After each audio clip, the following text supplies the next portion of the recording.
Yo! Welcome sa day 2 sa Project Patak Protocol in which makuha na jud nimo ang workout program nga ako ang gina-promise permente nga maski busy ka, kulang ka schedule, dugay na ka wala ka balik sa workout, mahimo nimo ni maski wala pa ka equipment, naka-equipment ingani.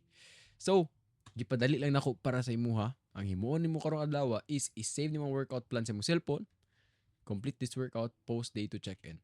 Pero kung ginatan-aw nimo ni unyo wala pa ka nahuman sa day 1, then dili gid siya mag-work.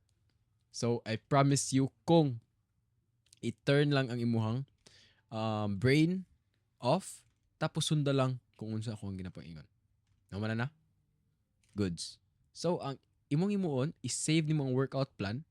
Pwede nimo ni siya i-click tapos i-screenshot nimo ni or moadto ka sa Google Docs in which makuha nimo Google Docs. Tapos i-screenshot nimo kung adjustable dumbbells, i-screenshot nimo ni kung naka-adjustable dumbbells. Pero kung wala po, then i-screenshot na pod nimo ang wala equipment or body weight lang. Pagkahuman, ang ato ang himuon is complete nimo ang day 1 workout. So, ang sa day 1 workout man god, ang kinahanglan sa ta mag warm up. So, jumping jacks, pagkahuman, arm swings na kana ana, tapos arm circles na 20 reps na paing-ani tapos 20 reps na pabalik. Ya pagkahuman ana, pwede na ka mo diretso dayon sa imong first exercise. So, kung makita nimo sa imong screenshot, tulo na siya ka sets tapos 10 reps or naa na siya nakabutang dara. So, doon na nimo na siya in which kung ang isa ka set naa siya mga 10 reps. Unya kung mahuman na ka sa so push-ups, diamond push-ups. Mao pud ni ang dumbbell program kung dumbbell imong gipili. So focus lang sa ta for simplicity diri sa equipment program. So kung push-ups. So for example, ang akong gibutan dira is 4 sets sa push-ups. So sa first set nimo is mag-push up ka 1, 2, 3, 4, 5, 6, 7, 8, 9, 10. Kung 10 lang imo makaya, pahuway ka og 1 minute. Tapos, kung mahuman ka sa imuhang pahuway, then push up na pod hantod mahuman nimong 4 sets. Nya kung mahuman nimong exercise, then 2 minutes rest para mag-proceed na ka sa next exercise.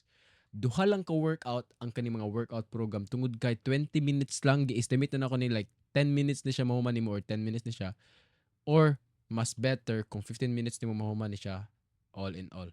Isip pa like 20 minutes unsa man huma like wala na gyud excuses. All right? Kaya ato ang kuan aning day 1 to day 7 is kuan lang jud like foundation para makabalik ka sa mag-workout momentum. Okay? Nya kung mahuman na nimo na tanan, then day to check-in, um, i-copy ni siya, tapos pinduto nimo ni siya, in which maabot ka diri sa daily check-in. Tapos pagkahuman, write something. Boom. Ana. Ana. And then, day 2, um, nakapasingot na jud.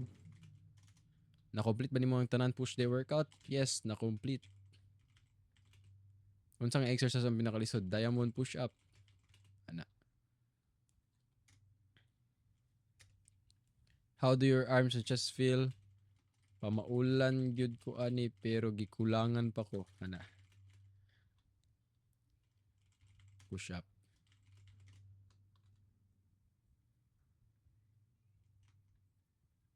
Ana. Goods.